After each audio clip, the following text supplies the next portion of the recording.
आप सभी को मेरा प्रणाम। बोलिए योगेश्वर श्री कृष्ण भगवान की जय। दोस्तों, भगवत गीता जैसा पवित्र ग्रंथ हर काल में जिसकी वैलिडिटी हो, 5000 साल पहले कहा गया भगवान के श्रीमुख से गाया गया गीत एंड आज भी उतना ही रेलेवेंट। शायद ये हमारे जो पूर्वज थे ना, देवर लाइक एक्सेप्शनली इंटेलिजेंट। वो जानते थे कि कौन सी दिक्कतें आएगी, कब आएगी, कौन सी प्रॉब्लम्स आएंगी एंड हर एक प्रॉब्लम जो कि इंसान के जीवन से रिलेटेड है उसका रियल में ढंग से सॉल्यूशन। कर्म क्या है, कर्म क्यों करना है, कैसे करना है, आध्यात्म में कैसे जाना है, क्या सच में सन्यासी बनना है, नहीं बनना है, सन्यासी बनना है तो उसके लिए क्या लेवल का तुम्हें नॉलेज चाहिए, किस लेवल का तुम्हें ज्ञान चाहिए। ये सारी की सारी चीज़ें इस छोटी सी एक पुस्तक में दी गई है। आदमी कब पढ़ता है? बूढ़ा होने के बाद। पढ़ता भी है या नहीं पढ़ता? शायद नहीं पढ़ता, समझता भी नहीं है, बस बार बार यही, क्योंकि थोड़ी कंफ्यूजिंग भी है। हर दूसरे चीज तीसरे श्लोक में यही बात हो रही है, आप आत्मा हो, आपको कर्म करना है, कर्म कैसे करना है, यज्ञ की तरह करना है, कर्म जो अच्छे करेगा वो मुझको प्राप्त होगा, मैं कौन हूँ, अजर अमर अविनाशी हूँ, हर जगह हूँ, परम पर ब्रह्म हूँ। इतने सारे चीज़ें बार बार आती है तो आदमी का दिमाग घूम जाता है, ये भी था, ये भी था, ये भी था, समझ गया। लेकिन अल्टीमेटली ये लैंग्वेज वो नहीं है जो कि आप और मैं रोज़मर्रा की लैंग्वेज समझते हैं। और ये लैंग्वेज वो क्यों नहीं है? क्योंकि अगर वो लैंग्वेज इतनी सरल होती तो हर किसी को समझ में आ जाती, हर कोई बहुत ज्ञानी बन जाता, पंडित बन जाता। वैसे भी हज़ारों लोग पंडित बने हुए हैं जो जिनको कुछ नहीं पता और ज्ञान हर बच्चे को दे रहे हैं, सच बोलो। हर बच्चे को हम बता रहे हैं सच बोलो, और हम खुद इतने झूठ बोल रहे हैं। हर एक बच्चे को हम सिखा रहे हैं बुरा मत सोचो, बुरा मत करो, बुरा मत देखो, और हम में से 90% लोग बुरा देख रहे हैं, बुरा सोच रहे हैं, बुरा कर रहे हैं। तो इंसान कहाँ जा रहा है, इसकी सोच समझ इंसान के अलावा और किसी को नहीं हो सकती। मतलब जानवरों में ये नहीं है समझ शायद। सैकड़ों प्रजातियां हैं जानवरों की, अलग अलग तरह के रेप्टाइल्स, अलग अलग तरह के कीट पतंगे, पशु पक्षी, अलग अलग तरह के, हजारों सैकड़ों तरीके के, हजारों लाखों करोड़ों अरबों खरबों तरीके के, पता ही नहीं किस किस तरीके के, हमें पता ही नहीं है। हो सकता है इस पृथ्वी जैसी कई सारी पृथ्वियां हो सकता है इस ग्रह जैसे और ज़्यादा ग्रह हो सकता है इससे भी बड़े हों जहां और भी ज़्यादा ये समस्याएं हों, वी डोंट नो। लेकिन वॉट एवर वी नो, उसमें हम सभी को ये पता है कि इंसान सबसे ज़्यादा इंटेलिजेंट है।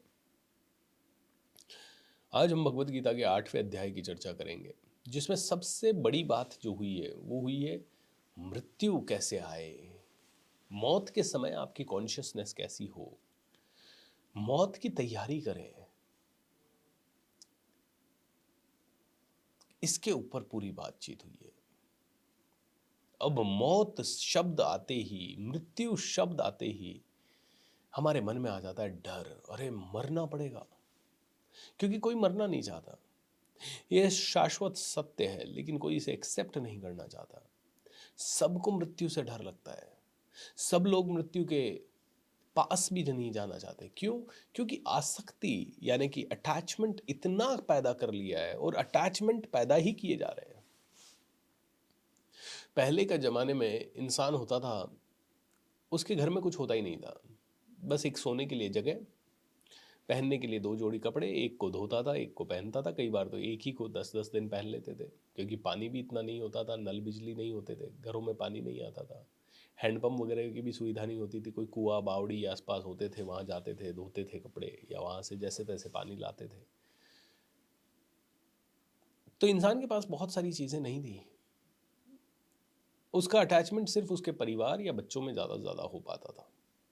आज तो हमारा अटैचमेंट की दुनिया हमारी इतनी ज़्यादा हो गई है कि हमने हर एक चीज़, मेरा लैपटॉप अच्छा, मेरा मेरा मोबाइल, अरे इसे कुछ हो ना जाए, मेरा मेरा घर मैंने इतने मेहनत से बनाया, इतने सालों में बनाया, मैंने पूरे जीवन उसके ऊपर खर्च कर दिया, उस घर का इंटीरियर मैंने इतना अच्छे से करवाया, मेरी गाड़ी, मेरी जॉब, मैंने इतने परिश्रम से मैंने जॉब हासिल की है, उस जॉब में मिलने वाला मेरा इनकम, मेरा सैलरी, हर चीज़ से हम लोग इतने आसक्त हो जाते हैं, इतने अटैच हो जाते हैं कि जब भी मृत्यु आती है हम लोग बहुत दुखी होते हैं। अब मृत्यु का मतलब, अगर भगवान कृष्ण ने तो हो सकता है सिर्फ इंसान के जीवन की मृत्यु की बात की हो, लेकिन अगर हम समझना चाहें तो हर एक चीज़ की मृत्यु, आज जो भी हम कर रहे हैं उसको एक दिन रुकना पड़ेगा। कोई अगर फिल्म स्टार है तो एक ना एक दिन ज़रूर आएगा जब उसको अपने फिल्म करियर को रोकना पड़ेगा। कोई स्पोर्ट्स स्टार है तो एक दिन ज़रूर आएगा जब उसके अपने स्पोर्ट्स करियर को रोकना पड़ेगा। कोई भी पॉलिटिशियन क्यों ना हो, एक ना एक दिन ज़रूर उसकी कुर्सी जाएगी, उससे योग्य कैंडिडेट, उससे बेटर कैंडिडेट, या फिर कोई और दूसरा हो सकता है उससे निम्न भी हो, लेकिन फिर भी उसकी कुर्सी तो जाएगी। आज हमारे बच्चे छोटे हैं तब तक हमारे अधिकार क्षेत्र में है, थोड़े से बड़े हो गए हमारे अधिकार क्षेत्र से बाहर निकल गए, तो एक तरह से जो बाप है उसकी मृत्यु हो रही है, वो अधिकार क्षेत्र की मृत्यु हो रही है। ओके, वो अधिकार क्षेत्र खत्म होने वाला है।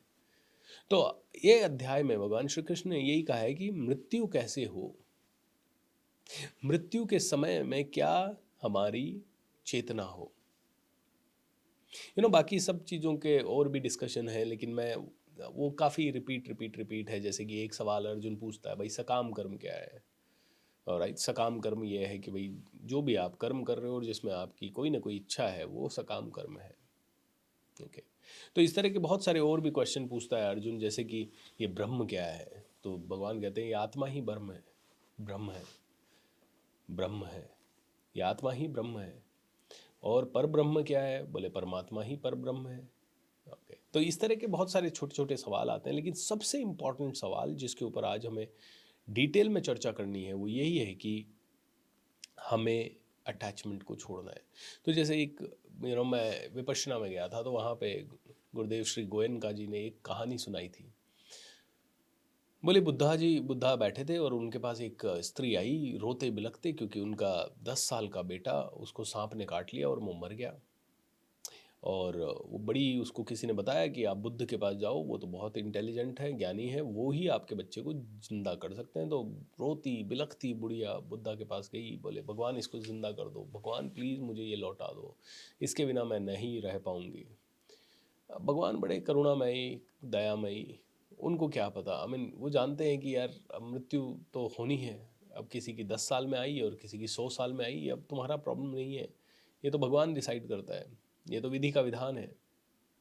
लेकिन इस रोती बिलखती बुढ़िया को कैसे समझाएं। तो बोला गया, भगवान ने कहा ठीक है, आप माता जी चिंता नहीं कीजिए, मैं कुछ तो करूँगा जिससे कि ये ठीक हो जाएंगी एंड आपके बच्चे ठीक हो जाएंगे। बट आपको एक काम करना होगा, आपको मेरे लिए एक मुट्ठी चावल लाना होगा गांव में जाके। बुढ़िया ने कहा ठीक है, इतनी सी बात, कोई दिक्कत नहीं है, मैं अभी जाती हूँ, अभी ले आती हूँ, उसके बाद मेरा बेटा ठीक हो जाएगा, ज़िंदा हो जाएगा। बोले हाँ बिल्कुल ज़िंदा हो जाएगा, आप एक मुट्ठी चावल ले आइए। बूढ़ी अम्मा गांव में जाती है, लेकिन भगवान बुद्ध उसको एक चीज़ कहते हैं, ये ध्यान रखना कि सिर्फ ऐसे ही घर से चावल लाना जिसमें है ना पिछले 75 ईयर्स में कोई डेथ ना हुई हो। राइट, मतलब किसी की भी नहीं होनी चाहिए 75 ईयर्स में। तो बूढ़ी अम्मा ने देखा कि यार हाँ 75 ईयर्स तो बहुत उम्र होती है, मैं भी अभी, मेरे भी दादी वादी थी, वो 100 साल जिए थे, तो होपफुली ऐसे कोई ना कोई घर मिल जाएगा। वो गई, दौड़ी दौड़ी गई और हर घर से उसने चावल मांगना शुरू किया। बट चावल मांगने से पहले उसने कहा, ऐसा आपके 75 ईयर्स के अंदर कोई डेथ हुई है? हाँ हाँ, मेरे दादाजी गए, किसी ने कहा मेरी नानी गई, किसी ने कहा मेरे नाना जी गए, किसी ने कहा मेरे दादाजी गए, किसी ने कहा मेरे अंकल गए, किसी ने कहा पापा गए, किसी ने कहा मम्मी गई, किसी ने कहा चाचा गए, ओके, किसी ने कहा बेटा गया, किसी ने कहा बेटी गई। बोले एक भी घर नहीं मिला उसे। शाम को बूढ़ी अम्मा पहुंची खाली हाथ। बुद्धा ने कहा क्या, बस एक मुट्ठी चावल नहीं ला पाई? तो चरणों में गिर पड़ी कि मुझे समझ में आ गया कि ऐसा कोई घर नहीं है जहाँ मृत्यु नहीं हुई है। और फिर भगवान बुद्ध ने उन्हें अपनी शरण में लिया और उन्हें एनलाइटनमेंट करवाया। हम सभी की कुछ कहानियां हैं, हमारी स्टोरीज हैं। मैंने अभी तो इस जॉब को इतना अच्छा दिया था, ये कोविड क्यों आ गया, ये कोविड आ गया, मेरा तो सब बर्बाद हो गया, ओ मैं तो अब रोड पे आ गया, मेरे घर में ये डेथ क्यों हो गई, अरे मुझे अपने दोस्त ने दगा कैसे दे दिया, मैंने तो उसके लिए इतना किया था, जब उसको ज़रूरत थी तो मैंने दिन रात एक किया था, फिर मेरे एक दोस्त ने इस लेवल का मुझे धोखा कैसे दे दिया, how can he do that, how can he cheat. Okay, हम लोगों को ऐसे बहुत सारे सवाल आते हैं जहाँ पे how can he cheat, how can he do that, कैसे ये हो गया, इतना कैसे हो सकता है, ऐसा तो होना ही नहीं चाहिए, ऐसा तो हो ही नहीं सकता। हम लोग जब भी हमारे लाइफ में किसी भी चीज़ की डेथ होती है, चाहे वो रिश्तों की हो, चाहे वो किसी दोस्ती की हो, चाहे कहीं पे भी किसी भी, हमारी जॉब असामयिक हमसे छूट गई हो, हमारा बिजनेस किसी कारण से किसी लॉस में चला गया हो, हम विलाप करने लगते हैं, हम एक्सेप्ट नहीं कर पाते। भगवान कहते हैं कि एक एक भारत करके एक ऋषि हुए थे या एक विद्वान पुरुष हुए जिनको बहुत अध्यात्म में चेतना थी, बहुत ज़्यादा चेतना थी। He was like literally very very आध्यात्मिक, एंड वो मतलब आराम से उनको मोक्ष मिल जाती। ओके, आराम से उनको मोक्ष मिल जाती, लेकिन उस मोक्ष के मिलने ही वाली थी और वो अपने जीवन के अंत समय में थे कि अंत समय में उनके प्राण हिरण के बच्चे में अटक गए। और हुआ क्योंकि वो हिरण के बच्चे से इतना अटैचमेंट हो गया, इतनी आसक्ति हो गई, तो अगले जन्म में फिर से कौन हो गए, वो हिरण बने। बोलते मरते समय तुम्हारे प्राण जिस चीज में अटकेंगे वो ही चीज तुम्हें दोबारा मिलेगी, वही जन्म तुम्हें दोबारा मिलेगा। अब इसको एक रियल लाइफ से आपके कनेक्ट करता हूं। आप ऐसे कई लोगों की जीवनी उठा लीजिए जिनका डिवोर्स हुआ हो, ठीक है, और जिन्होंने डिवोर्स के बाद दूसरी शादी की हो। 80% लोग आपको ऐसे मिलेंगे कि डिवोर्स के पहले जैसा हस्बैंड या जैसी वाइफ थी, उन्होंने सोचा था कि डिवोर्स के बाद दूसरी शादी करेंगे तो हमें अच्छा मिलेगा, लेकिन 80% केसेस में उन्हें उसी से मिलता जुलता प्रतिबिंब वापस से मिला। अच्छा, दूसरी चीज़, 70-80% लोग जो ये सोच के नौकरी छोड़ते हैं कि यार ये जॉब से तो मैं बहुत नफरत करता हूँ, या बॉस ठीक नहीं है, सैलरी ठीक नहीं है, वर्क एनवायरनमेंट ठीक नहीं है, 60-70% लोगों को उसी तरह का एनवायरनमेंट, उसी तरह का बॉस या उसी तरह की कंप्लेंट्स उनको नई जॉब में मिलती है, बल्कि वर्स्ट मिलती है। आई डोंट नो आप में से कितने लोग इस चीज़ से सहमत हैं, लेकिन ये बिल्कुल चेतना का स्तर है, ये चेतना का स्तर है। आप में से कितने लोग इस चीज़ को थोड़ा सा सपोर्ट कर सकते हैं, मतलब how many of you really feel that what I just said is correct. कितने लोगों को आप में से ये थोड़ा सा फील हुआ कि जो मैंने कहा, मतलब आप उठा के देखिए, थोड़ा रिसर्च करिए। भाई जो आदमी बार बार बीमारी बीमारी बीमारी कर रहा है, उसके घर में और बीमारियां आती रहती है। जो आदमी, मैं तो मेरे ऐसे कई रिलेटिव्स को जानता हूँ जो जितनी बार जाते हैं उतनी बार बीमारी की चर्चा करते हैं, और उतनी बार बीमारी की चर्चा करते हैं, और वो सबसे ज़्यादा ध्यान रखते हैं कि बीमार ना हो, और वो सबसे ज़्यादा बीमार होते हैं। God knows why. तो बोलते हैं जहां आपकी चेतना अटकी हुई है वही आपको बार बार मिलेगा भाई। तो तुम्हें दुख बार बार मिल रहा है, तो कहीं ना कहीं दुख के समय तुम्हारी चेतना दुख में अटकी हुई है, तुम आसक्ति लगा बैठे हो उस दुख से। मेरे को दुख क्यों हुआ, हाय मेरे को दुख क्यों हुआ, हाय मेरा दुख चला जाए, हाय मेरा दुख चला जाए। बोलते 4 प्रॉब्लम्स जो इंसान के शरीर में, इंसान के जीवन में आ रही है, वो है जन्म, मृत्यु, जरा, व्याधि।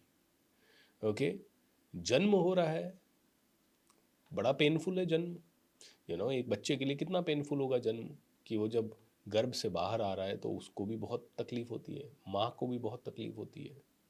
और फिर वो बच्चा माँ के पेट में तो फिर भी थोड़ा सुरक्षित था, गर्मी, एक मेंटेन टेम्परेचर उसे मिल रहा था। बाहर आने के बाद तो सर्दी गर्मी, कोई इधर उठा रहा है कि इधर इधर पटक रहा है, इधर सुला रहा है, कभी पलंग से गिर गया। मतलब जन्म कितना डिफिकल्ट होता है। जन्म से लेके एक बच्चा आज पैदा हुआ तब से लेके 10 साल तक उसको आश्रित रहना पड़ता है, और हर रोज़ उसकी लाइफ में कोई ना कोई चैलेंज आ सकता है, और आता है, कभी चोट खा गया, कभी क्या हो गया। मृत्यु हर किसी की जन्म में आनी है, बड़ी पेनफुल होती है, कोई मरना नहीं चाहता, कोई शरीर छोड़ना नहीं चाहता। देखिए, जरा बुढ़ापा हर आदमी की लाइफ में आ रहा है। लास्ट के 10 साल बहुत मुश्किल है। घुटने में दर्द, कमर में दर्द, सर में दर्द, बॉडी में शक्ति नहीं, सांस फूल जाना, बीपी शुगर सब हो रखे हैं, लेकिन वॉक नहीं कर पाना, बहुत सारी तकलीफ़ें, किसी की सपोर्ट की ज़रूरत पड़नी, और उसमें अगर कोई गिर गए, पड़ गए और कुछ हो गया तो बेड रिडन होना। जन्म, मृत्यु, जरा, व्याधि और बीमारी। बीमारी आपके जीवन में कभी ना कभी आनी है। बोले जो अटैचमेंट है ना कि मैं तो बीमार ही नहीं हूँ, जो अटैचमेंट है कि मैं तो बूढ़ा ही नहीं हूँ, जो अटैचमेंट है कि नहीं मैं तो शरीर छोड़ू ही ना, आई मीन ये जो है, चलो जन्म का हम सब खुशियाँ मनाते हैं क्योंकि हम तो बड़े हो गए, और अब जो छोटा बच्चा है उसको जो तकलीफ है उसको वो तो वो जाने, वो बेचारा बोल तो नहीं पाता है, लेकिन हम खुश होते हैं, अरे बच्चा आ गया, बच्चा आ गया, वेरी गुड। तो जन्म, मृत्यु, जरा, व्याधि, ये 4 चीज़ें आ रही है तुम्हारे साथ, लगातार आ रही है, और तुम्हारा ये सारी चीज़ों में दुख का कारण एक ही है अर्जुन, कि तुम अटैचमेंट नहीं छोड़ रहे। तो यहाँ पे डीपली ना ये कहा गया है कि जब आप शरीर छोड़ें या जब आप कोई जॉब छोड़ें, वो कभी भी आ सकता है मोमेंट, उसकी तैयारी अभी से करें। इस अध्याय का सारांश है कि अंत की तैयारी पहले होनी चाहिए, और ये सिर्फ श्री कृष्ण ही नहीं कह रहे, ये दुनिया के सारे विद्वान कह रहे हैं। डॉक्टर स्टीवन कवी अपनी बुक लिखते हैं 7 habits of highly effective people, तो वो कहते हैं begin with the and in mind. आपका अंत क्या हो सकता है उसके हिसाब से, हालांकि वो अलग अंदाज में कह रहे हैं, वो कह रहे हैं कि भाई मुझे कहाँ पहुँचना है 10 साल बाद, मैं उसके बारे में सोचूं और उसके हिसाब से प्रयत्न करूं। तो भगवान कृष्ण एक और लेवल ऊपर जाके कह रहे हैं अर्जुन को कि भैया देख, अंत में तू जहां पहुंचेगा उसका स्मरण पहले कर। तो अर्जुन का एक प्रश्न होता है, भगवान आप कह रहे हो कि अंत समय में मेरा जो चेतना होगी वही मुझे मिलेगा, राइट, और आप एक तरफ कह रहे हो युद्ध कर। अब मैं युद्ध कर रहा हूँ तो किससे कर रहा हूँ? दुशासन से कर रहा हूँ, ओके, और किससे कर रहा हूँ? शकुनी से कर रहा हूँ, और किससे कर रहा हूँ? दुर्योधन से कर रहा हूँ। अब समझ लीजिए इस युद्ध में मुझे वीर गति प्राप्त हुई और दुर्योधन से लड़ते लड़ते प्राप्त हुई, तो मेरे मन में तो दुर्योधन रह जाएगा, और फिर आप कह रहे हो कि मैं हिरण में प्राण हुए तो हिरण बन जाऊंगा, तो अगले जन्म में मैं दुर्योधन बन गया तो ये भी सवाल है। तो भगवान कहते हैं कि ऐसी बात नहीं है, तुम्हें नित्य हर रोज तुम्हें युद्ध की तैयारी करनी होगी। बोलते हैं जब शांति चल रही है तब युद्ध की तैयारी करो, यानी कि जब तुम्हारी जिंदगी में मौत नहीं आ रही है तब तुम मरने की तैयारी करो। तो उससे क्या होगा? तो अब भगवान श्री कृष्ण ने एक प्रश्न किया, भाई मान ले अगला आदमी अचानक से तुझे, क्योंकि वो बाण तुझे बता के तो मारेगा नहीं, ठीक है, वो तो कोई भी बाण छोड़ देगा। मान ले किसी ने अचानक से कोई ऐसा बाण छोड़ दिया, शक्ति बाण छोड़ दिया, और उस समय मान लो कोई नाम लिया, नारायण अस्त्र छोड़ दिया है, तू क्या करेगा? अर्जुन कहेगा जैसे मुझे पता लगेगा नारायण अस्त्र, मैं रथ से नीचे उतरूंगा, प्रणाम करके खड़ा हो जाऊंगा। बोले ये तुझे किसने बताया कि मैंने इतनी प्रैक्टिस की है? तुझे कैसे पता कि उसने विष बाण छोड़ा तो तुझे कौन सा बाण छोड़ना है? नहीं, मैंने प्रैक्टिस की है ना भगवान इतने साल।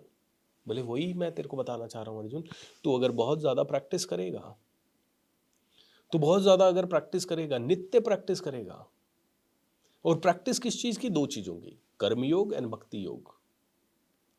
बोलते अर्जुन ध्यान योग तेरे लिए अभी हो सकता है बहुत ज्यादा जटिल हो जाए, हर आदमी ध्यानी शायद नहीं बन पाएगा, या बनेगा तो भी थोड़ी देर के लिए ध्यान योग भी प्रैक्टिस कर ले। और जब बात आती है कर्म योग की, तो तू सुबह से लेके शाम तक शिद्दत के साथ कर्म कर, और ये मत सोच तुझे क्या मिलेगा। सुबह क्या कर? भक्ति कर। सुबह क्या कर? भक्ति कर। इसीलिए हमारी भारतीय संस्कृति में या हमारी नेपाल की संस्कृति में, आसपास के जितने भी हमारे कॉन्टिनेंट्स हैं, उन सभी की संस्कृति में क्या है? सुबह उठो, नहाओ धो, भगवान का भजन पूजन करो, शास्त्र पढ़ो, मेडिटेशन करो, ये सब पहले कर लो। उसके बाद क्या करो? दिन भर पुरुषार्थ करो, खेतों में जाओ, काम करो, बैलों को सहलाओ, जो जो करना है वो करो। शाम को वापस आके क्या करो? पूजा आरती, भगवान की आराधना। तो आप में से जितने भी लोगों ने, मुझे लगता है गांव की लाइफ अगर थोड़ी भी देखी है, तो मैं तो छोटा था तब की मुझे धुंधली सी यादें हैं। मैं देखता था कि सुबह उठते ही नाना जी, नानी जी, दादी जी, दादाजी, दादाजी को तो मैंने नहीं देखा, खैर मेरी परदादी जी, ये सभी लोग सुबह सुबह, हमारे घर में एक माहौल होता था कि कोई भगवान की आरती की आवाज़ आ रही है तो कोई कुछ न कुछ कर रहा है। नाना जी जैसे 1.5 घंटे मेडिटेशन करते थे, गायत्री महामंत्र का चांट करते थे। तो हम सभी के घरों में ये मिलता था। और जैसे ही शाम को 6:30-7 बजते थे, यानी हल्का अंधेरा होने लगता था, उस समय फिर से भगवान की आरती, दीपक जलाना, धूप करना, ये हमारे घरों में रहा है कि बोले सुबह भक्ति, दोपहर में कर्म, शाम को भक्ति, और साथ में ध्यान भी ऐड कर दो, 15 मिनट, 20 मिनट, आधा घंटा। ध्यान करना लोगों को आता नहीं है, वो बात अलग है, लेकिन ध्यान करना सीखा जा सकता है। आप विपश्यना सीखें, ध्यान करना आ जाएगा। आप और कई तरह की मेडिटेशन हैं जिनको सीखें, ध्यान करना आ जाएगा। बोले अर्जुन, आज के भागते दौड़ते युग में इस अटैचमेंट को कम करने का एक ही तरीका है, वो है सैंडविच मार्ग। सैंडविच मार्ग क्या है? सुबह ध्यान भक्ति, शाम को ध्यान भक्ति, दिन भर भयंकर कर्म। तो तू शाम को भक्ति में रहेगा तो शाम को किसके बारे में सोच रहा है तू? भगवान के बारे में। यानी तू क्या कह रहा है? भक्ति में आदमी हमेशा ग्रैटिट्यूड में आ जाता है, प्रेम में आ जाता है।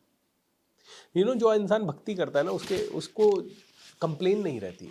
बोलते हैं complainers do not create, creators do not complain.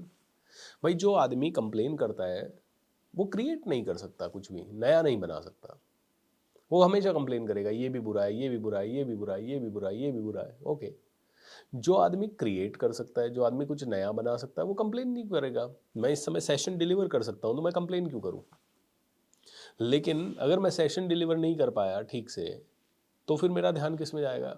यार मज़ा नहीं आया, ये नहीं हुआ, वो नहीं हुआ, अरे यार लोगों ने क्या सोचा होगा, ऐसा मैं कंप्लेनर बन जाऊँगा। जब मैं क्रिएटर हूँ तो मैं कॉन्फिडेंट हूँ, जब मैं कंप्लेनर हूँ तो मैं लो कॉन्फिडेंस में हूँ। तो भगवान कहते हैं कि जब शाम के समय तू पूजा करेगा, सात्विक रहेगा, तो ऑटोमेटिकली कंप्लेनर मोड तेरा गया। तू कौन से मोड में आ गया? क्रिएटर मोड में। अरे भगवान है, अरे पावरफुल चीज़ें हैं, अरे पावरफुल शक्तियाँ, अरे मुझे दिन इतना अच्छा गया, थैंक यू सो मच भगवान, आज मेरा दिन इतना अच्छा गया, अरे मैं एक और दिन जिंदा हूँ, अरे इस समय मेरे साथ सब कुछ अच्छा हुआ, how wonderful, thank you thank you thank you. बोले तेरी चेतना शाम को मेरे में लगी तो तू सुबह उठेगा, रात भर तेरा चिंतन कैसा चलेगा? तू रात को सोएगा तो भी तेरा चिंतन कैसा चलेगा? पॉजिटिव। तू सुबह उठेगा तो तेरा चिंतन कैसा होगा? पॉजिटिव। फिर तू आराम से दिन में तूने फिर से भक्ति की, सुबह फिर से तूने पॉजिटिव से शुरुआत की, फिर दिन भर तूने कर्म किया तो कैसा होगा? पॉजिटिव। उसका फल कैसा होगा? पॉजिटिव। शाम को क्या होगा? वापस से तू किस में लग गया? भक्ति में। भक्ति में लगते ही क्या हो गया? पॉजिटिव। दिन भर भले हो सकता है स्ट्रेस आया हो, तनाव आया हो, कर्म योग करते समय तू भटका हो इधर उधर, शाम को तूने फिर क्या कर लिया? थोड़ी भक्ति। भक्ति करते ही वापस से क्या आ गया? पॉजिटिव। आप में से कितने लोग इस चीज़ से सहमत है कि अगर सुबह बेकार हो जाए तो दिन भर बेकार जाता है कई बार, और कई लोगों का सुबह बहुत अच्छा हुआ तो दिन भर अच्छा जाता है? तो भगवान कहते हैं अगर तेरी चेतना सुबह सुबह अच्छी हुई ना तो दिन तेरा अच्छा जाएगा, शाम को तेरी चेतना अच्छी हुई तो तेरी सुबह अच्छी होगी, क्योंकि रात भर जो तुझे सपने आएंगे वो पॉजिटिव आएंगे। एक व्यक्ति था जो कि भगवान को नहीं मानता था, पॉजिटिव नहीं था, नास्तिक था, लेकिन उसकी बीवी बड़ी आस्तिक थी। मतलब वो हमेशा भगवान की सेवा पूजा में लगी रहती थी। उसका बेटा भी बड़ा आस्तिक था, तो घर में है ना हमेशा पूजा पाठ का माहौल रहता था। और ये हमेशा लड़ता था उनसे कि यार ये क्या पूजा पाठ कर रहे हो तुम, what is this nonsense going on, इससे कुछ नहीं होने वाला, think practical, think positive.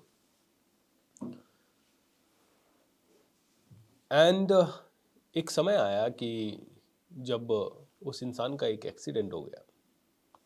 Accident हो गया तो वो इंसान डेथ बेड पे पड़ा था, कोमा में था।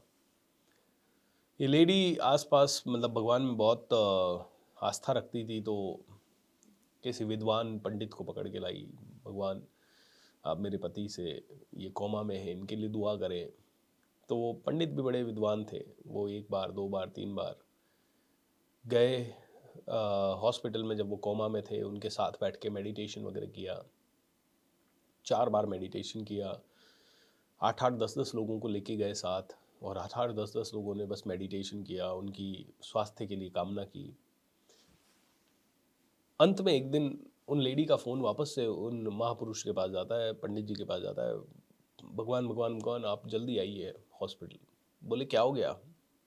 बोले नहीं नहीं जल्दी आइए, मेरे पति को होश आ गया और वो सिर्फ आप ही का नाम पुकार रहे हैं। बोले मेरा नाम? मतलब मैं तो उनसे कभी मिला भी नहीं, मैं तो सिर्फ उनसे कॉमा के टाइम पे मिला, मेरा नाम क्यों पुकार रहे हैं? पंडित जी भागे भागे गए, देखा, मिले उनसे, क्या हुआ? भगवान मुझे सिर्फ आप ही को देखना था। अरे मैं तो पंडित हूँ, साधारण पंडित हूँ, मैं कहाँ भगवान हूँ? नहीं नहीं मुझे सिर्फ आप ही से मिलना था। बोले क्या हो गया? बोले वो मेरे को लेने 4 बार आए थे। बोले कौन? बोले वो मेरे को लेने 4 बार आए थे। अरे कौन भाई? बोले वो जो राक्षस जैसे दिखते हैं। अच्छा यमदूत आए थे? हाँ हाँ यमदूत आए थे सब। ओके फिर क्या हुआ? बोले वो जब भी आते यमदूत, मैं टोटली पता नहीं क्यों मेरे साथ ऐसा होता है कि मैं टोटली सरेंडर कर देता। बोले मैं तो भक्त हूँ, ले जाओ जहाँ ले जाना है, आई एम ओके। बोले वो डर जाते, हर बार आते और वो डर जाते। बोले यार ये तो इतना ज़्यादा नेगेटिव आदमी था, ये इतना पॉजिटिव कैसे हो गया? बोले फिर वो दोबारा लेने आए कंफर्म करने के लिए कि मैं वास्तव में पॉजिटिव हूँ या क्षण भर के लिए पॉजिटिव हुआ। फिर से मैंने तो कह दिया भगवान श्री कृष्ण की जय हो, ऐसा मैंने बोल दिया। मैंने कहा ले चलो जहाँ ले चलना है, आई एम रेडी। ये तो अजर अमर है सिर्फ आत्मा, बस शरीर मर जाए, शरीर मर गया तो मरने दो, कोई दिक्कत नहीं है, ये यहाँ पड़ा हुआ है, मेरे को ले चलो, आई एम रेडी। बोले फिर से वो घबरा गए, बोले ये क्या हुआ है ना, ये इतना पॉजिटिव कैसे हो गया? तीसरी बार फिर आए, बोले हो सकता है इसको पॉजिटिविटी का एक्स्ट्रा डोज दे दिया हो किसी ने। तीसरी बार आए, बोले मैंने तीसरी बार भी कह दिया आई एम रेडी। बोले जब मैंने तीसरी बार भी ये कहा तब वो पूरी तरह से भाग गए। और चौथी बार मुझे लेने के लिए, या तो चौथी बार जो मुझसे मिलने आए वो स्वयं भगवान थे। मतलब वो बड़ा चतुर्भुज रूप, बहुत बढ़िया सा सुंदर सा चेहरा, चौथी बार मेरे से वो मिलने आए। इधर पंडित जी ने कहा यार हम भी तो 4 ही बार आए तेरे से मिलने, हम भी 4 ही बार आए और हमने 4 बार मेडिटेशन की, और चारों बार जब जब मेडिटेशन की ये इंसान पॉजिटिव हुआ और इसने मृत्यु को धोखा दे दिया चारों बार, 3 बार उसमें से। नियर डेथ एक्सपीरियंसेस कई लोगों को होते हैं, कई लोगों को नियर डेथ एक्सपीरियंस होते हैं, और कई लोगों को नियर डेथ एक्सपीरियंस होने के बाद आप इनके ऊपर रिसर्च करो थोड़ा सा, ये बताते हैं कि जब मेरी डेथ हो गई थी, मेरे शरीर से प्राण निकलने वाले थे या प्राण निकले और वापस शरीर में आ गए, बोले मेरे को ऐसा दिखा, मेरे को ऐसा दिखा। ये नियर डेथ एक्सपीरियंसेस कई लोगों को होते हैं। इस इंसान की नियर डेथ में चेतना जैसी थी, उसको वैसे ही प्रभु दिखाई दिए, और उस चेतना के बेस पे आप मौत तक को धोखा दे सकते हो सकता है बुराई आपकी यहाँ तक आ रही है और यहाँ से छू के आपको निकल जाए। इतना ज़्यादा पावर है हमारी भक्ति में और हमारे कर्म योग में। तो भक्ति कैसे करनी है, योग कैसे करना है, कर्म योग कैसे करना है? साधना की तरह, आराधना की तरह, पूजा की तरह। बोले काम भी करना है ना दिन भर, वो भक्ति की तरह करना है। तो अब कर्म योग से धीरे धीरे भगवान भक्ति की तरफ शिफ्ट हो रहे हैं। अब कर्म कर्म कर्म तो क्या है, एक साधारण पुरुष को समझाने के लिए कि भैया कर्म करो, लेकिन अल्टीमेटली धीरे धीरे भगवान कहते हैं भक्ति करो, क्योंकि कर्म को भी ऐसे करो कि भक्ति की तरह हो, हर चीज भक्ति हो, और भक्ति में अटैचमेंट नहीं होगा, क्योंकि अटैचमेंट भक्ति में सिर्फ एक ही चीज से होगा, किससे? प्रभु से। किससे? अल्टीमेट पावर से, अल्टीमेट सोल से, द गॉड हेड से। क्योंकि भक्ति किसकी कर रहे हो आप? इंसान की भक्ति कहाँ करते हो आप? बहुत रेयरली करते हो।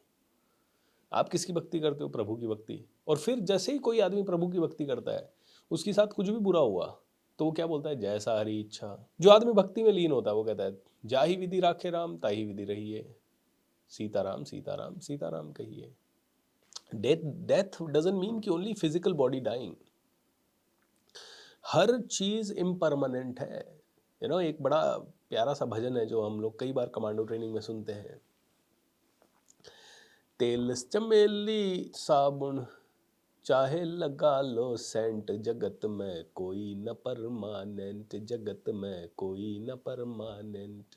तेल चमेली लगा लो, साबुन लगा लो, या लगा लो कोई तेल, जगत में कोई न परमानेंट। कुछ नहीं है परमानेंट। आपकी दोस्ती परमानेंट नहीं है, आपके रिश्ते परमानेंट नहीं है, आपका शरीर परमानेंट नहीं है, आपकी नौकरी परमानेंट नहीं है, आपका बिजनेस परमानेंट नहीं है, बिजनेस के कस्टमर्स परमानेंट नहीं है, टेक्नोलॉजी परमानेंट नहीं है।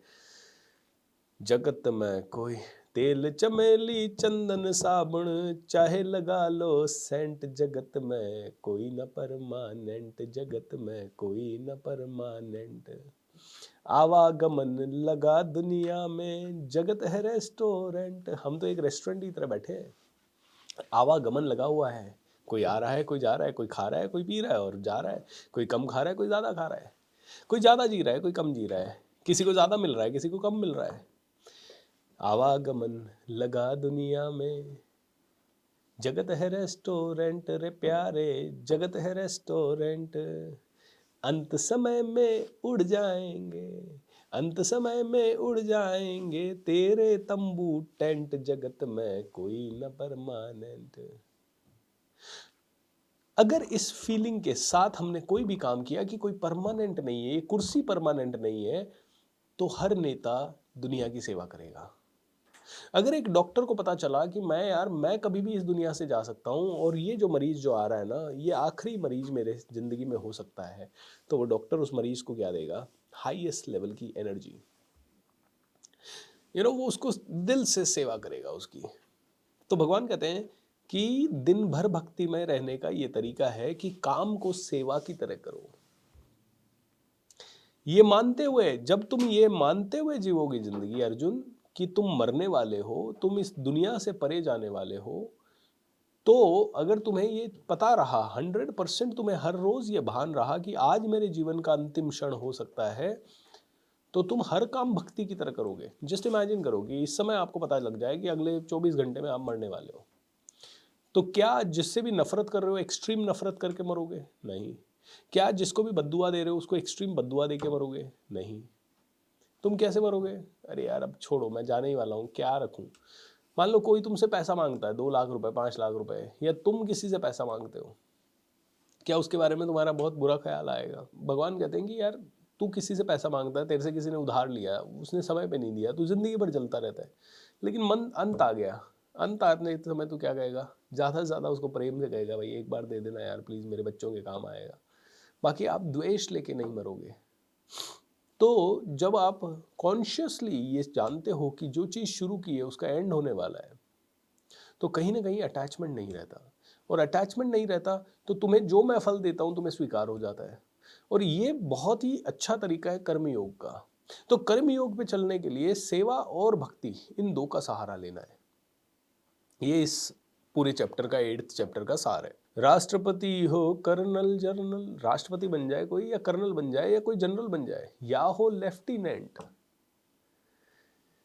काल सभी को खा जाएगा, लेडी हो या जेंट, जगत में कोई न परमानेंट। राष्ट्रपति हो, कोई जनरल हो, कोई कर्नल हो, कोई किसी तरह का सिपाही हो, कुछ भी हो, कोई लेफ्टिनेंट हो, काल सभी को खा जाएगा, लेडी हो या जेंट, जगत में कोई ना परमानेंट। कुछ परमानेंट नहीं है। आज जैसी सिचुएशन चल रही है वो कल होगी या नहीं होगी भगवान जाने, तो फिर इससे अटैचमेंट क्यों? दोनों चीज़ों के लिए तैयारी। आज मैं जो कर रहा हूँ कल इससे बुरा हो सकता है, बुरे की तैयारी। तो मैं तो हमेशा, मेरी टीम से आप पूछिए, मैं हमेशा ये बात करता हूँ कि यार व्हाट वर्स्ट विल हैपन, इससे बुरे से बुरा क्या होगा? बुरे से बुरा ये होगा कि हम 10-20 हज़ार रुपये में महीने का मिल जाएगा, और क्या बुरा हो सकता है? मतलब टेंशन ही नहीं है, बुरे से बुरा क्या होगा? इतने सारे सेशन नहीं होंगे, बुरे से बुरा क्या होगा? इतने सारे लोग नहीं आएंगे, और बुरे से बुरा क्या हो सकता है? कुछ नहीं हो सकता बुरे से बुरा। जब बुरे से बुरे के लिए तैयार हो तो फिर अच्छे से अच्छे, क्योंकि मैं तो माउंटेनियर हूँ, मैंने तो एक बैग के अंदर 20-20 दिन, 30-30 दिन गुजारे हैं। एक छोटे से बैग के अंदर, एक ही कपड़े के अंदर 20-20 दिन गुजारे हैं, बिना नहाए धोए 20-20 दिन गुजारे हैं। आपको चाहिए क्या? 2 वक्त की रोटी, छोटी सी जगह। हम जब माउंटेनियरिंग में जाते हैं तो एक छोटा सा सिर्फ स्लीपिंग मैट मिलता है, टेंट आपका लगता है, उस टेंट के अंदर बस उस मैट को बिछाते हो और सो जाते हो, बस वही आपका बिस्तर है। हाँ, नीचे भले ज़मीन कैसी भी हो, ऊबड़ खाबड़ हो, कुछ भी हो, वही है। सोग कैसे, स्लीपिंग बैग मिलता है, बाकी आपको कोई रज़ाई कंबल ये कुछ नहीं मिलता, और वो स्लीपिंग बैग भी आपके उसी बैग के साथ जाता है। 20 दिन कोई पानी नहीं है तो नहाना वाना कुछ नहीं है। तो जब इतना कम में आप जीवन जी सकते हो और बहुत ही खुशी से जी सकते हो, वहाँ पे हम और ज़्यादा खुश रहते हैं और ज़्यादा स्ट्रेस फ्री रहते हैं कि जब इतना अच्छा जीवन आप जी सकते हो कम से कम में, तो फिर आपको ज़्यादा की वो क्यों? और ज़्यादा के लिए करो भी कोशिश। अभी पता है कि वर्स्ट है, हो सकता है, लेकिन बेस्ट के लिए तैयारी तो करो। अब बेस्ट के लिए तैयारी क्या है? हाँ भाई, हमें तो करोड़ों भी कमाना है, हमें बहुत आगे भी जाना है, बहुत अच्छा करना है, और उसको कैसे करो? सेवा एंड त्याग और ज्ञान के साथ, भक्ति के साथ। ठीक है, भक्ति भाव से करो उसको। ज्ञान होगा तो भक्ति होगी ना। तो भक्ति को ऐसा नहीं है कि भक्त वही है जो सन्यास लेके कर रहा है। बोले सन्यास नहीं लेना है मेरे को, सन्यास लेने के लिए फिर अलग चेतना चाहिए। बोले उसके लिए तुझे फिर क्या चाहिए? अष्टांग योग चाहिए। तुझे जंगल जाना होगा, बहुत संयम से रहना होगा, ब्रह्मचर्य का पालन करना होगा, तुझे सीधी कमर करके बैठना होगा, सालों तक बैठना होगा, तेरे सारे चक्रा को एक्टिव करना होगा, धीरे धीरे तेरी एनर्जी ऊपर उठेगी, कुंडलिनी तेरी जागृत होगी, एंड धीरे धीरे शायद तू एक दिन मेरे को प्राप्त करेगा। बोले अर्जुन लेकिन वो मार्ग सबके लिए नहीं है, क्योंकि अगर वो मार्ग पे सभी चले गए तो संसार कैसे चलेगा भाई? संसार कैसे चलेगा? संसार भी तो चलाना है मुझे। तो कर्म योग सिद्ध बहुत ही पावरफुल है, और सुबह शाम भक्ति करो, ज्ञान भी लो साथ में, ध्यान भी करो साथ में। तो कर्म, ज्ञान, ध्यान एंड भक्ति, चारों पहिए साथ में चलेंगे। चारों में से एक भी पहिए में हवा कम नहीं चाहिए। भक्ति भी चाहिए, ध्यान भी चाहिए, ज्ञान भी चाहिए, और ये तीनों हुआ तो कर्म अपने आप होगा, चिंता मत कर। लेकिन तू कर्म करने के चक्कर में, सकाम कर्म करने के चक्कर में उन तीनों को तो छोड़ देता है। अब तू सकाम कर्म में भी अटैचमेंट में आ गया है हर चीज में। मैं कर्नल हूं, मेरा यही तरीका है, मेरा यही रोब है, मुझे ये मिलना चाहिए। भाई राष्ट्रपति तक चले गए इस दुनिया से, कर्नल, जनरल, लेफ्टिनेंट सब चल गए, सबके तंबू टेंट उखड़ जाने हैं। हरिद्वार चाहे काशी मथुरा, घूमो दिल्ली कैंट, घूमो भाई दिल्ली घूमो, मुझे स्विट्जरलैंड जाना है, फिर क्या हो जाएगा? नहीं नहीं यार, जिंदगी है तो घूमने तो जाना है। ठीक है, हम भी जाते हैं घूमने, सब कुछ है, लेकिन हर बार मुझे तो एक ही चीज़ रियलाइज़ होती है घूमने के बाद, यार इतने सालों से सोच रहे थे यहाँ घूमना है, घूम लिए, अब गायब। एक सेकंड में, मतलब घूमते ही वहाँ पहुँचे। मैं करीब 2019 में जब न्यूयॉर्क गया तो मेरी बड़ी इच्छा थी कि मैं लास वेगस घूम के आऊँ। तो इस बार मैं अभी लास वेगस जाके आया।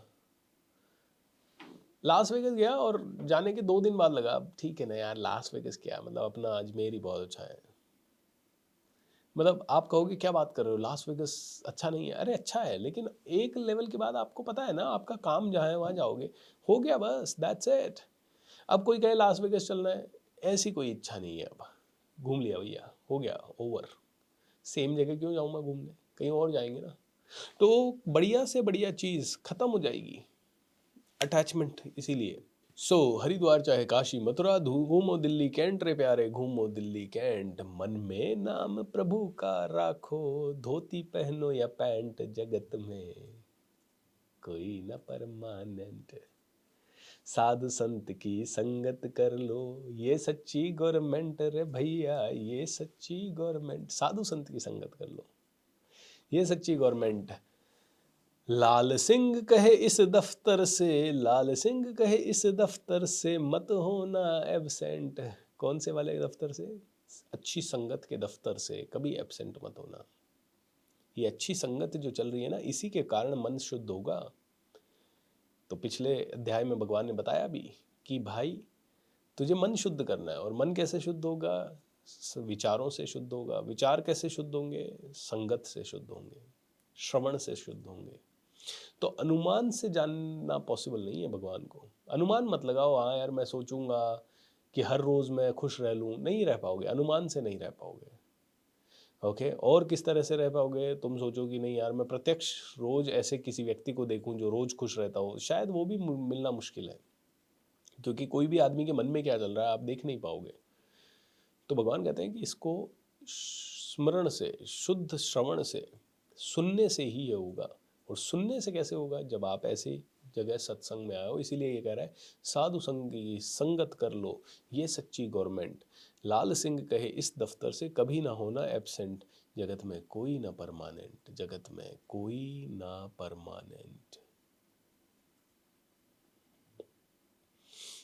जी हाँ सुनीता जी, विपरीत परिस्थितियां हर रोज आती रहेगी, हम डिटैच नहीं हो पाते, हम उनको एक्सेप्ट नहीं कर पाते, ये सबसे बड़ी प्रॉब्लम है।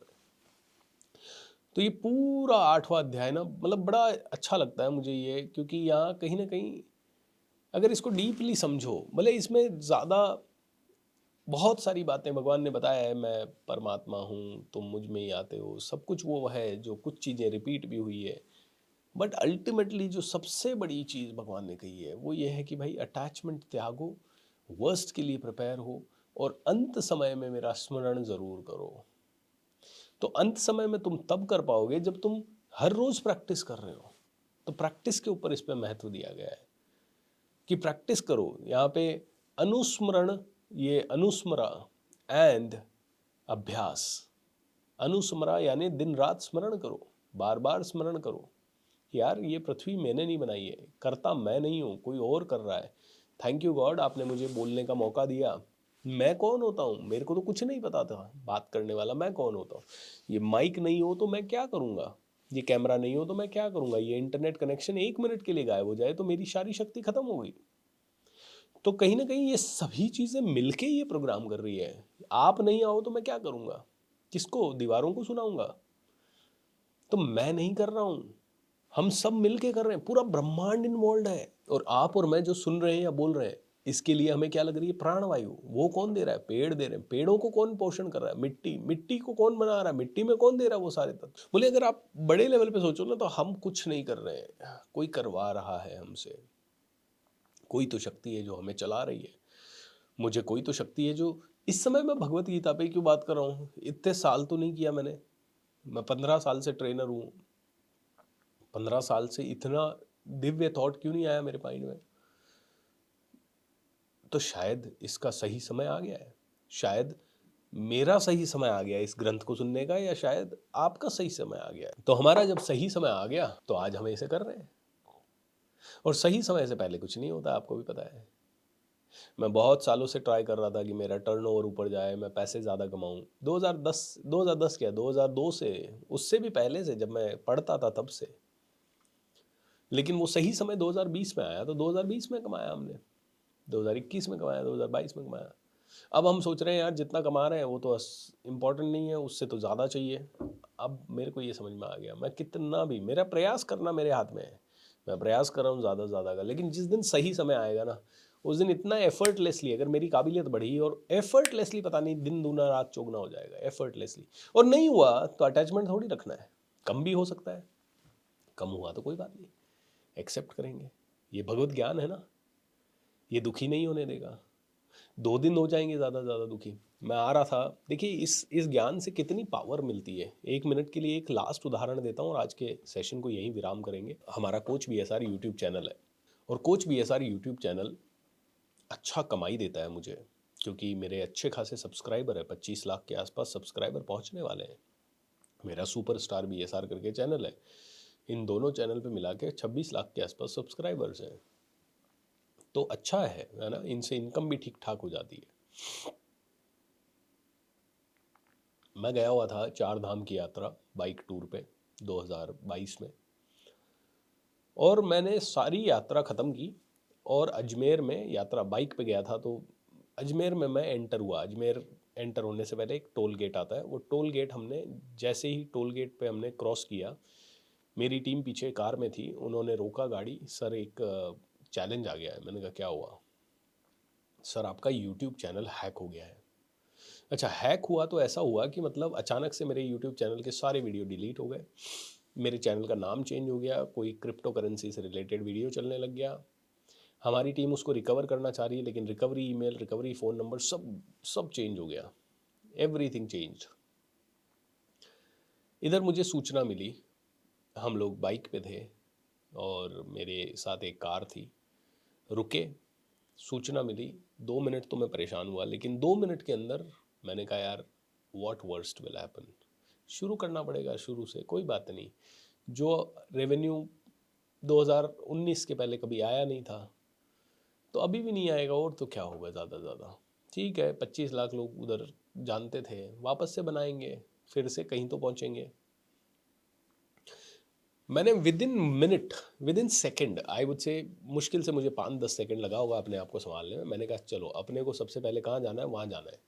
तो हमारा था कि हमारी यात्रा को हम लास्ट तीर्थ स्थल पुष्कर जाएंगे, पुष्कर में क्लोज करेंगे। तो हम पुष्कर गए, ब्रह्मा टेम्पल के दर्शन किए, सरोवर की पूजा अर्चना की, मेरे माइंड में 1% भी थॉट नहीं कि अब क्या होगा। मेरे माइंड में सिर्फ यही चल रहा है कि अब व्हाट वर्स्ट वर्स्ट जो होना था हो गया, इससे बुरा क्या है। यही तो डर होता है कि यार इतने मेहनत से चैनल बनाया, वो चला गया, तो अब तो चला गया है तो कोई बात नहीं, जीरो से शुरू करेंगे। रात को 9 बजे घर पहुँचे, पूजा पाठ जो भी करना था करा, और सब लोगों को जो भी मेरे साथ मिलने आए थे उन सबको विदा किया, सब कुछ हुआ।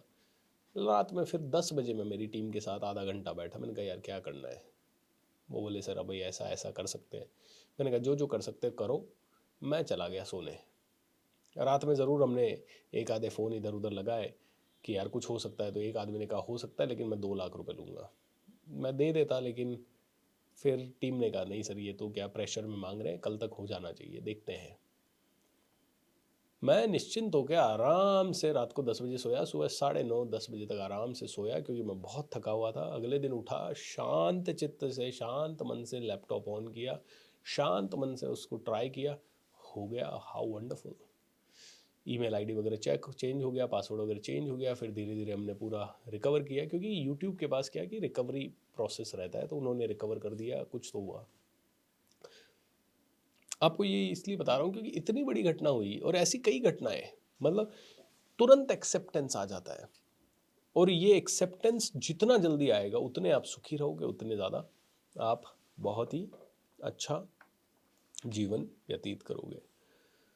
सो my dear friend, sandwich formula को अपनाएं। देखिए भगवान ने कहा है ये पृथ्वी जो है, जैसे मान लो आपने कोई नगर बसाया, तो वो नगर में आप अच्छी अच्छी बिल्डिंगें बनाओगे, अच्छा अच्छा सुंदर उद्यान वगैरह लगाओगे, लेकिन साथ में एक प्रिजन भी होगा, एक जेल भी होगी, और उस जेल में आप लोगों को सुधारने के लिए भेजोगे। ऐसे ही भगवान ने ये बहुत अच्छी सृष्टि बनाई है, और उस सृष्टि में एक जेल भी बनाया है, वो है ये पृथ्वी, जिस पे आपको और मुझे भेजा है। अगर हमारा यहाँ आचरण अच्छा हुआ, हम जल्दी छूटेंगे, इस भवसागर से मुक्त होंगे, बार बार यहाँ नहीं आना पड़ेगा। और इस जेल में हर तरह के लोग हमें मिलेंगे जो हमें सताएंगे, रुलाएंगे। यहाँ जेल में खाने पीने की, जीवन जीने की सुविधा ज़रूर है, लेकिन यहाँ पे आपको जीने के लिए कला सीखनी पड़ेगी। तो ऐसे ही इस भवसागर में आए हो, जीने की कला सीखो। जीने की कला है संतुष्टि के साथ जीवन जीना, और बहुत ही प्रसन्नता के साथ जीवन जीना, बिना अटैचमेंट के जीवन जीना। अगर आपने ये किया तो यू विल हैव अ स्वर्ग every single day, right here right now. ठीक है। So let's create heaven on this earth. अपने जीवन को स्वर्ग बनाएं एंड आगे बढ़ें। बोलिए योगेश्वर श्री कृष्ण भगवान की जय। Thank you so much everyone for coming here. आज अध्याय 8 यहीं समाप्त होता है। अध्याय 9 में हम कल सुबह चलेंगे। लव यू, बाय बाय, नमस्कार।